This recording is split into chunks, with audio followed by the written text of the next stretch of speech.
जब ठाकुर जी 6 दिना के भय, एक पूतना नाम की राक्षसी आई। बहुत ध्यान पूर्वक सुनिएगा। पूतना,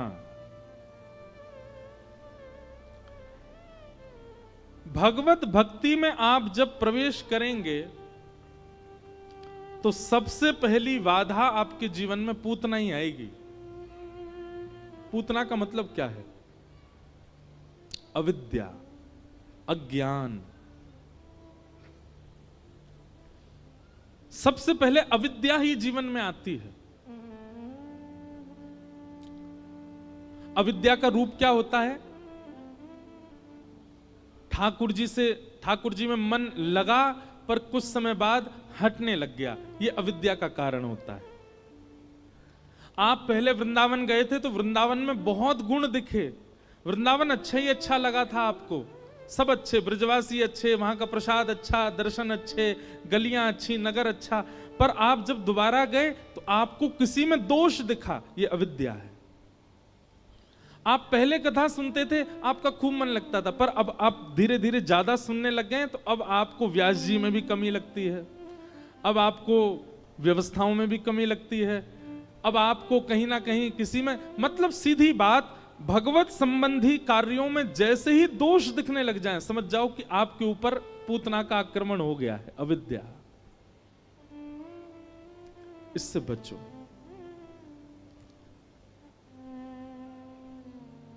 अविद्या से बचने का एक ही उपाय है, क्या?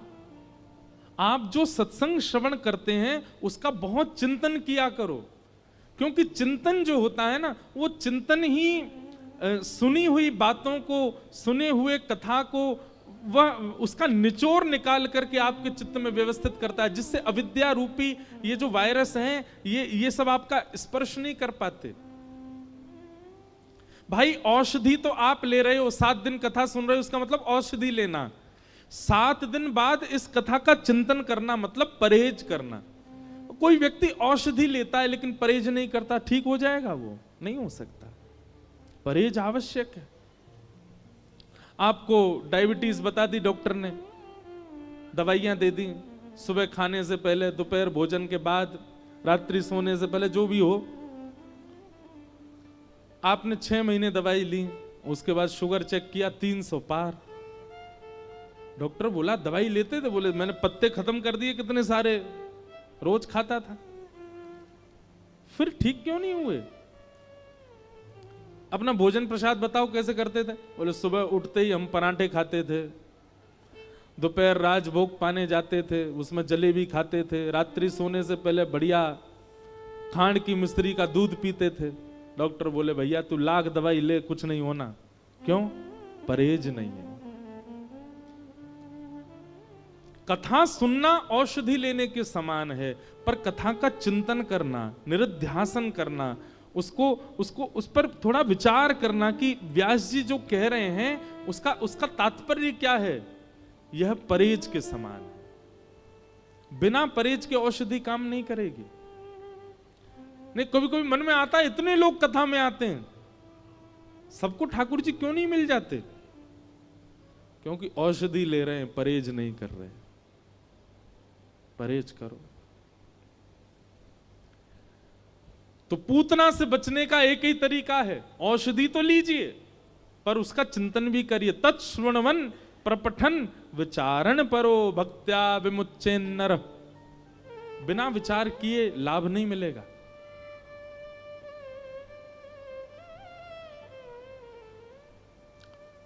पूतना आई, अत्यंत सुंदरी बनकर के आई। उसकी सुंदरता ऐसी कि सारे ब्रजवासी मोहित हो गए उसके रूप पर। सब गा रहे थे नंद घनानंद भयो जय कन्हैया लाल की, लेकिन जैसे जैसे पूतना सबके बगल से निकलती जाए, उसके रूप को देख करके, उसके नेत्रों को देख करके सब आकर्षित हो जाएं। पूतना ने जैसे नंद भवन में प्रवेश किया, नंदरानी यशोदा भी मोहित हो गई और अपने लाला को पूतना की गोद में दे दिया। क्यों? सुंदर रूप और सुंदर वस्त्र। कई बार ये 2 परकोटे ऐसे होते हैं कि हम सामने वाले के हृदय को नहीं झांकते, फिर सुंदर रूप देख करके, वस्त्र आभूषण देख करके हमको लगता अच्छा ही है। मैं हमेशा कथा में कहा करता हूं, व्यक्ति के प्रभाव से मत रीझिए, उसका स्वभाव देखिए। प्रभाव तो रावण का भी था, पर स्वभाव सबरी का था। प्रभाव कंस का भी था, पर स्वभाव सुदामा जी का है। इसलिए आप प्रभावशाली बनेंगे तो प्रभाव से जनता भले ही रीझ जाएगी आपसे, पर आप स्वभावशाली बनेंगे तो ठाकुर जी रीझेंगे आपसे। अपने स्वभाव को प्रबल रखो और आज के बाद प्रयास कीजिए, किसी से भी मिलिए, चाहे वो वक्ता हो, चाहे वो व्यक्ति हो, चाहे वो आपके संबंधी हो, चाहे वो मित्र हो, प्रयास करो कि उसका स्वभाव देखो कैसा है। कई बार हमने ऐसा अनुभव किया है कि हम व्यक्ति के प्रभाव में इतने आकर्षित हो जाते हैं कि उसका स्वभाव अच्छा नहीं है, फिर भी हम उसके संग रहते हैं। प्रभाव तो है ना इसका, नहीं, दिक्कत हो जाएगी बाद में। और एक बात आपको स्पष्ट कर दें हम, प्रभाव बहुत दिन तक नहीं रहता। प्रभाव का एक सीमित समय होता है, उस सीमित समय के बाद प्रभाव नष्ट होगा ही होगा, पर स्वभाव सदैव रहेगा। इसलिए जिनके ब्याह नहीं हुए हैं, ऐसे जो बालक यहां बैठे हैं, अपने जीवन साथी में कुछ देखो चाहे मत देखो, पर स्वभाव जरूर देखना, उसका स्वभाव मधुर हो। रूप बहुत दिन तक अच्छा नहीं लगता, कला बहुत दिन तक अच्छी नहीं लगती, गुण बहुत दिन तक आपको आकर्षित नहीं करते, पर स्वभाव वो अंतिम समय तक आपको सुख प्रदान करेगा। तो चाहे मित्र बनाओ, चाहे जीवन साथी बनाओ, और हम एक बात स्पष्ट कर दें, चाहे गुरु बनाओ, प्रभाव देख करके नहीं, स्वभाव देख के। अच्छा, अब दूसरी बात, हम पे ही एक प्रश्न बहुत आता है, कई लोगों का मन है दीक्षा लेनी है, पर हम नहीं देते। हमने नियम, बहुत सारी बातें कही हैं इतनी कथाओं में कि हमारा मन है कि हमसे दिशा ले लो आप, हम दिशा दे रहे हैं। और जिस दिन दिशा पर आप चलने लगोगे, दीक्षा वास्तविक में दिशा ही दीक्षा है। वो दीक्षा किस काम की कि आपने गुरु मंत्र तो ले लिया, किसी को गुरु तो बना लिया, पर दिशा नहीं ले पाए उससे। इसलिए हम पहले दिशा देने का ही काम कर रहे हैं, हमारी दिशा ही दीक्षा है। पर अब गुरुजनों की बहुत आज्ञा है और पूज्य पिताजी महाराज का भी बहुत प्रेशर है, तो अगले वर्ष तक हम प्रयास करेंगे कि हम दें, पर उसमें भी हम आपसे फिर कहेंगे दिशा प्रधान है। सबकी कथा सुनो, सबसे ग्रहण करो, सब कुछ ना कुछ देते हैं, दिशा ग्रहण करो। तो जीवन में किसी को भी स्थान प्रदान करो, उसका प्रभाव नहीं, स्वभाव देख करके। पूतना प्रभावशाली बनकर के आई है, ऐसा रूप, गजगामनी चाल, अरे कहां तक कहें, कई ब्रजवासी दौड़े दौड़े गए, ए मैया तू बहुत दिनों से पीछे पड़ रही, ब्याह कर ले, ब्याह कर ले, करा दे मेरो ब्याह।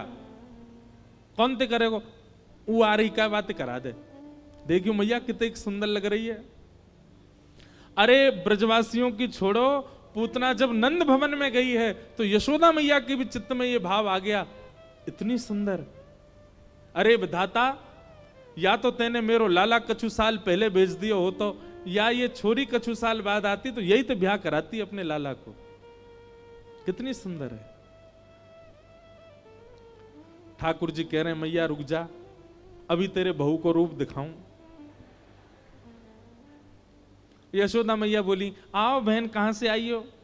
पूतना बोली पास के गांव से आई हूं, आपके लाला की हैवे की खबर जाने, मैंने सोची न कि थोड़ा आपको बधाई दे आऊं। हाँ हाँ तुम्हारा ही लाला है, गोद में दे दिए ठाकुर जी।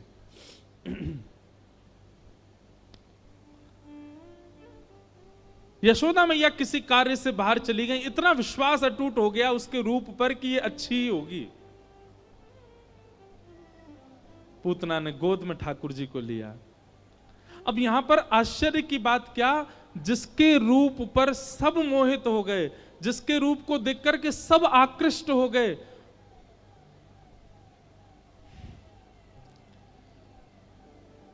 क्या बता रहा था, हां, जिसके रूप पर सब आकृष्ट हो गए, जिसके रूप पर सब मोहित हो गए,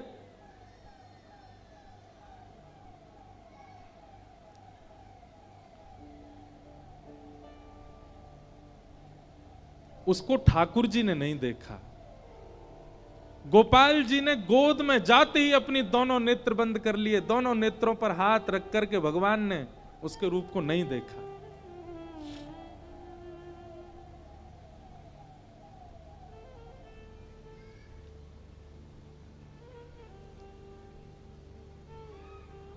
कितना बड़ा दुर्भाग्य है पूतना का,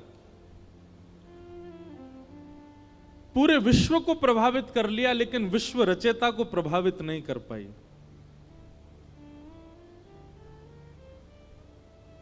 भैया आपने घर के सारे नौकर चाकर प्रभावित कर लिए, पर घर का मालिक आपसे प्रभावित नहीं है तो उस घर में कभी प्रवेश नहीं मिल पाएगा।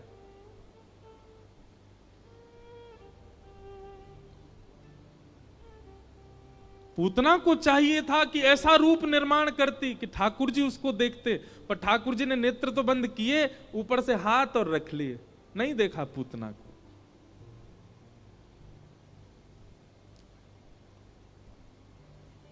हम इस बात पर कहते हैं कि भाई कभी भी ठाकुर जी के सामने जाओ, पूतना बन के मत जाना। पूतना बन के मतलब ठाकुर जी ने पूतना को नहीं देखा, इसके पीछे हमारे संत जन कई कारण बताते हैं, कई साधन बताते हैं।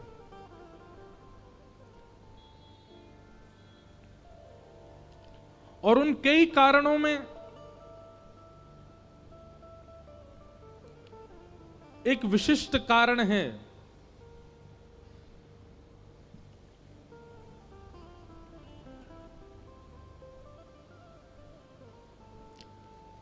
बोलो वृंदावन बिहारी लाल की। ठाकुर जी के दर्शन को जब जाओ तो कुछ कारणों का विशेष ध्यान रखो कि कहीं हम पूतना तो नहीं। पूतना मतलब ठाकुर जी कहीं हमको देख करके आंख तो नहीं मूंद लेंगे। उसमें सबसे पहला कारण क्या है, पूतना अपना रूप बदल करके गई है, जैसी है वैसी नहीं गई ठाकुर जी के आगे।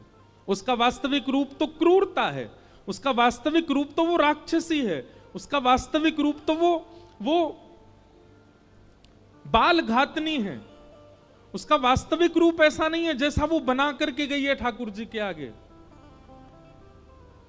इसलिए ठाकुर जी ने नहीं देखा क्योंकि अपनी वास्तविकता में नहीं आई है, छुपा करके आई है स्वयं को।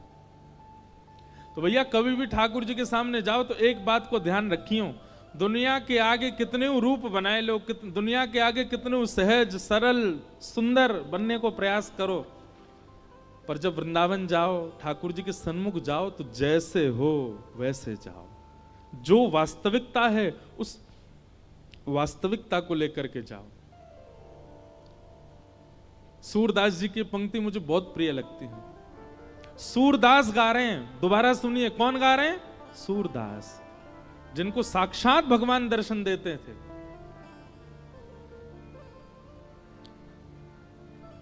कौन कुटिल खल कामी मौसम, कौन कुटिल खल कामी मौसम, कौन कुटिल खल कामी मौसम, कौन कुटिल खल कामी मौसम, जो तन दियो ताहि विसरायो, जो तन दियो ताहि विसरायो, जो तन दियो ताहि विसरायो, जो तन दियो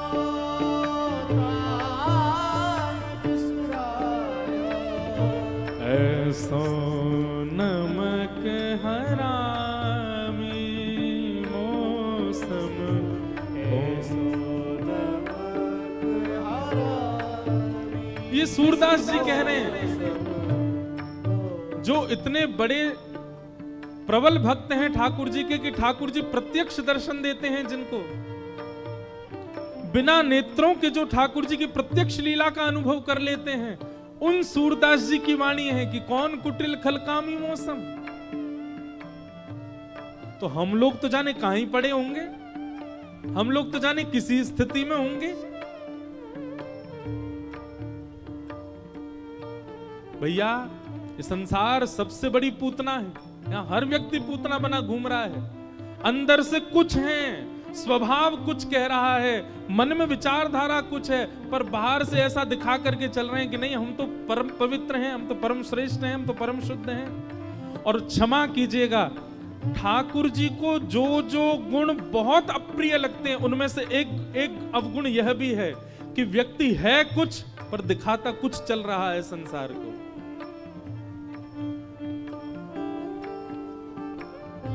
कौन कुटिल खलकामी मौसम, कौन कुटिल खलकामी मौसम, कौन कुटिल खलकामी मौसम, कौन कुटिल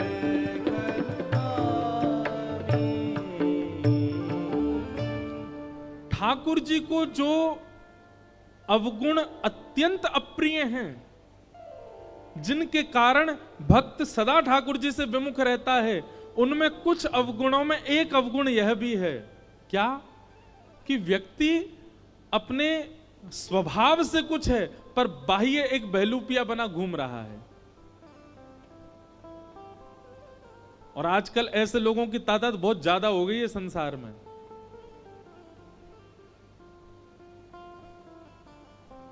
संसार भले ही रीझ जाए ऐसों से, पर ठाकुर जी नहीं रीझते। पूतना का पहला गुण जिसके कारण ठाकुर जी ने उसको नहीं देखा, वो यही है कि वो राक्षसी है पर भक्ता बनकर के आई है, परम सुंदरी बनकर के आई है। और दूसरा अवगुण, पूतना को ठाकुर जी ने क्यों नहीं देखा? पूतना आई, रूप बदल करके आई, पर आते ही उसने सबके मन में जो कृष्ण बैठे थे, सबके मन से कृष्ण हटा करके स्वयं को स्थापित कर दिया। समझ में आई बात? सब ब्रजवासी नाच गार कर रहे हैं, नंद घरानंद भयो जय कन्हैया लाल की, हाथी दिन, सब उत्सव मना रहे थे। लेकिन पूतना के आते ही क्या हुआ? सब उत्सव मनाना भूल गए, सब उसी की ओर देखने लगे, उसी की ओर आकृष्ट हो गए। ठाकुर जी कहते हैं दूसरा कारण जिस कारण से मैंने पूतना को नहीं देखा वो क्या है? वैष्णवों के चित्त से भक्ति भाव को नष्ट कराने की जो क्रिया करते हैं, ठाकुर जी कहते हैं मुझे अप्रिय है। इसलिए कम से कम आप इन दो भावों का विशेष ध्यान रखो। एक, दुनिया में कहीं भी जाओ, कितना भी मुखौटा पहन के जाओ, पर ठाकुर जी के सामने वास्तविकता में जाओ। दूसरी बात, दुनिया में सब जगह लोग आपसे पूछें, आपको देखें, आपके प्रति सबकी जय जयकार, पर जब ठाकुर जी के सन्मुख जाओ तो ऐसे जाओ कि किसी के भी चित्त में ठाकुर जी प्रकट हैं, वो ठाकुर जी कहीं अप्रकट ना हो जाएं, नहीं तो कहीं नेत्र मूंद ना लें ठाकुर जी। भैया हमें हरि प्रिय बनना है, ऐसा बनाना है स्वयं को कि हम ठाकुर जी के प्रिय बन सकें। पूतना को देख करके भगवान ने नेत्र बंद कर लिए।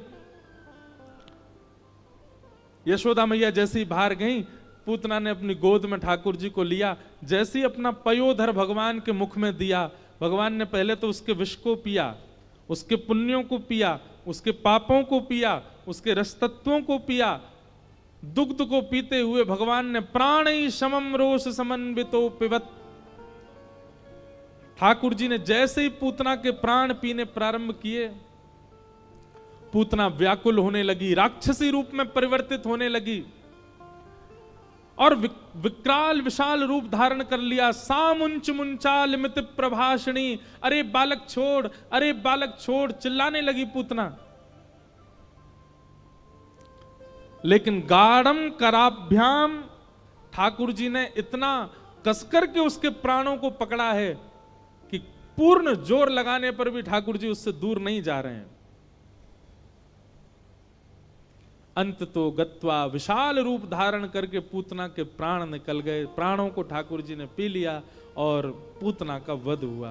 बोलो पूतना मर्दन भगवान की जय। बंधुओं, भक्ति में सबसे पहली बाधा है पूतना, इससे बचो। अब ठाकुर जी ने पूतना को मार दियो, सब ब्रजवासी उनको जोर की आवाज आई, सब दौड़े दौड़े गए, जाकर के देखी महाराज विशाल विकराल राक्षसी पड़ी है, उसकी गोद, उसके ऊपर ठाकुर जी पयोधर पे लेटे। ब्रजवासी ने जाकर के ठाकुर जी को उतारो, लेकर के दौड़ करके गए और गौमूत्र से स्नान करा करके भगवान को गौ पुच्छ से झाड़ा दिया।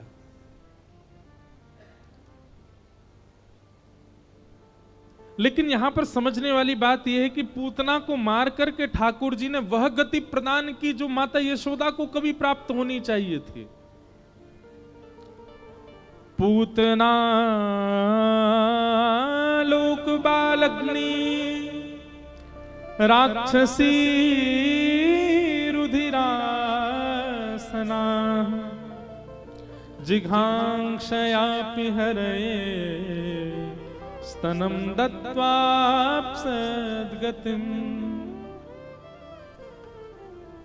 भगवान ने पूतना को वो गति प्रदान की, स्वर्ग दे देते चलता, वैकुंठ दे देते चलता, वैकुंठ में भी पंच मुक्ति दे देते चल जाता। लेकिन ठाकुर जी ने ये सब नहीं दिया। ठाकुर जी ने पूतना को वो गति प्रदान की जो माता यशोदा को मिलनी चाहिए थी। देवता हाथ जोड़ करके आकाश में खड़े हो गए, बोले नाथ, आपको विष दे करके मारने आई पूतना को आपने इतनी श्रेष्ठ गति कैसे दे दी? अरे गति देने की भी एक सीमा होती है, वहां तक दे देते, आपने उसको मातृगति प्रदान कर दी क्यों? भगवान कहते हैं स्तनम दत्त्वाप सदगतिम। ठाकुर जी कहते हैं, बोले भैया कोई अस्त्र से मारता है, कोई शस्त्र से मारता है, कोई युद्ध करके मारता है। हमको पूतना का मारने का तरीका बहुत अच्छा लगा। बोले क्यों? बोले वात्सल्य भाव से मारने आई थी, इसलिए हमको बहुत अच्छा लगा, हमने उसको सदगति प्रदान कर दी और मातृगति प्रदान कर दी। आप इस बात से अनुमान लगाओ कि ठाकुर जी में दया की पराकाष्ठा कितनी अति है। कोई मारने वाले को इतनी श्रेष्ठ गति कैसे दे सकता है? पर ठाकुर जी ने दे दी। अच्छा, जब मैं ये प्रसंग कहता हूं ना, तो अधिकतर मेरे चित्त में एक भाव प्रकट होता है बार बार। ठाकुर जी, आप इतने दयालु हो, इतने कृपालु हो, आप छोटे से छोटे भाव पर रीझ करके इतनी बड़ी कृपा कर देते हो, हमसे क्यों नहीं रीझ रहे नाथ? हम कहां कमी छोड़ रहे हैं? आप हमसे प्रसन्न क्यों नहीं होते हैं? अरे पूतना से तो थोड़े बहुत ठीक ही हैं, हम इतने श्रेष्ठ नहीं है, पर पूतना जितने बुरे भी तो नहीं है। आप हमसे क्यों नहीं रीझ रहे हैं?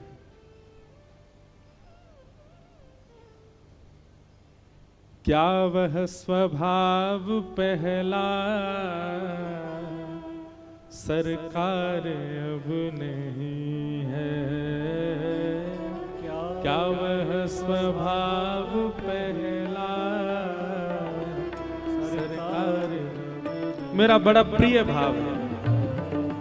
ठाकुर जी से शिकायत है, हम गला फाड़ फाड़ के आपका यश गाते हैं, इतने सारे लोग अपने इतने विशिष्ट कार्यों को छोड़ करके आपकी कथा सुनते हैं नाथ। आपकी कृपालुता के गुणगान मैं गा रहा हूं, इतने लोग सुन रहे हैं, पर नाथ आपका स्वभाव कहीं बदल तो नहीं गया? भैया देखो ठाकुर जी अभी भी कृपालु हैं, अभी भी स्वभाव अच्छा ही है, पर कभी कभी ठाकुर जी से नेक लड़ाई कर ले करो। ठाकुर जी को नेक नेक नेक थोड़ा चढ़ करके नेक थोड़ी तेज आवाज में बोल दे करो, बोले लाल जी आप बदल गए हो, अब पहले जैसे नहीं हो आप। हमारे वृंदावन के श्री बिंदु जी महाराज का बहुत अच्छा भाव है। क्या वह स्वभाव पहला सरकार अब नहीं है। सब लोग का सरकार अब नहीं है। हम दीनों के वास्ते क्या दरबार अब नहीं है।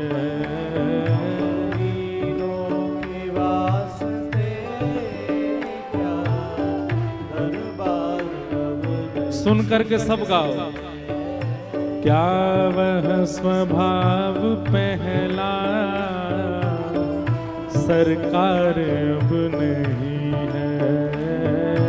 क्या वह स्वभाव पहला सरकार अब नहीं है। ओ हम दीनों के वास्ते क्या दरबार अब नहीं है। दीनों के वास्ते क्या दरबार अब नहीं। क्या कह रहे हैं? या तो दयालु मेरी दृढ़ दीनता नहीं है, या तो मेरी दीनता में कोई कमी है शायद, या तो दयालु मेरी दृढ़ दीनता नहीं है, या तो दयालु मेरी दृढ़ दीनता नहीं। पर बिंदु जी कह रहे नहीं नहीं, मैं मेरी दीनता में खूब दृढ़ता है। तो फिर क्या बात है? या दीनों की तुम्हें ही दरकार अब नहीं है। या दीनों की तुम्हें ही दरकार गाओ। क्या वह स्वभाव पहला सरकार अब नहीं है। क्या वह स्वभाव पहला सरकार अब नहीं है। तो हम दीनों के वास्ते क्या दरबार अब नहीं है।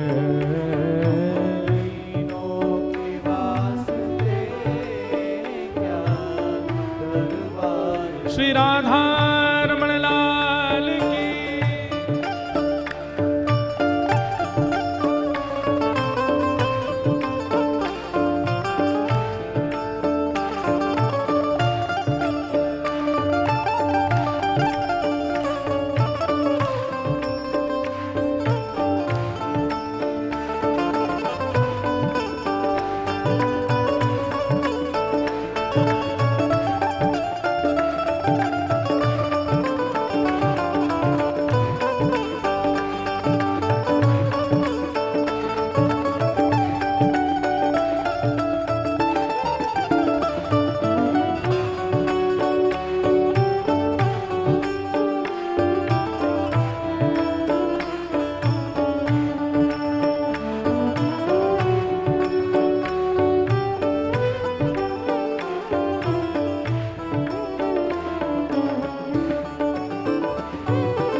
पाते थे जिस हृदय से आश्रय अनाथ लाखों। पाते थे जिस हृदय से आश्रय अनाथ लाखों। पाते थे जिस हृदय से आश्रय अनाथ लाखों, पाते थे जिस हृदय से आश्रय अनाथ लाखों, क्या वह हृदय दया का भंडार अब नहीं है, क्या वह हृदय दया का भंडार अब नहीं है। ओ हम दीनों के वास्ते क्या दरबार अब नहीं है, दीनों के वास्ते क्या दरबार। बंधुओं, प्रेम अधिकार प्रदान करता है स्नेह करने का, वार्ता करने का, ख्याल रखने का, लेकिन कहीं ना कहीं प्रेम जब चरम हो जाता है तो प्रेम अधिकार प्रदान करता है लड़ने का, झगड़ने का, थोड़ा रूठने का, अपनी बात मनवाने का। अगर आप ठाकुर जी की भक्ति करते हैं तो आप उनसे रूठ नहीं सकते, आप उन पर चढ़ नहीं सकते, आप उनसे लड़ नहीं सकते, क्योंकि आप केवल भक्त हैं। लेकिन आप ठाकुर जी से प्रेम करते हैं तो आपको अधिकार है कि आप ठाकुर जी से लड़ भी सकते हो। और ये इस पद में ना बिंदु जी लड़ ही रहे हैं ठाकुर जी से। नाथ आप बदल गए, हम तो आपकी इतने यश गाते थे, इतनी कीर्ति गा रहे हैं, पर आप तो ये पूतना आदि राक्षसों पे कृपा कर रहे हो, हम में कौन सा अवगुण दिख रहा है आपको। इसको पता क्या बोलते हैं, इसको बोलते हैं व्याज स्तुति। थोड़ा छेड़ते हुए स्तुति करना, इसको कहते हैं व्याज स्तुति। बिंदु जी महाराज पूरी बात कहते हुए अंतिम पंक्ति में कहते हैं, दौड़े थे द्वारिका से जिस पर अधीन होके, दौड़े थे द्वारका से जिस पर अधीन होके, दौड़े थे द्वारिका से जिस पर अधीन होके, दौड़े थे द्वारका से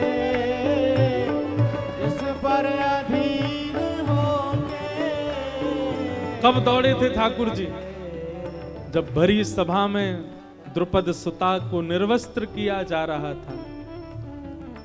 ठाकुर जी चौसर खेल रहे हैं रुक्मणी जी के साथ, दौड़ पड़े तुरंत ही, वशन रूप भय श्याम, वस्त्र बनकर के आ गए ठाकुर जी। बिंदु जी महाराज कहते हैं, दौड़े थे द्वारिका से जिस पर अधीन होकर। नाथ उस अश्रु बिंदु से भी क्या प्यार अब नहीं है, उस अश्रु बिंदु से भी क्या प्यार। द्रौपदी के नेत्रों के अश्रु बिंद टपक नहीं पाए थे, तब तक ठाकुर जी वहां पहुंच गए। आज भी ना जाने कितने पांडव, कितनी द्रुपद सुता, कितने कितने विभीषण, कितने सूरदास आपको पुकार रहे हैं, नाथ आप क्यों नहीं आ रहे हैं। उस अश्रु बिंदु से भी क्या प्यार अब नहीं है, उस अश्रु बिंदु से भी क्या प्यार अब नहीं है। ओ क्या वह स्वभाव पहला सरकार अब नहीं है, क्या वह स्वभाव पहला सरकार अब नहीं। ओ हम दीनों के वास्ते क्या दरबार अब नहीं है, दीनों के वास्ते क्या दरबार अब नहीं है। ओ क्या वह स्वभाव पहला सरकार अब नहीं है, क्या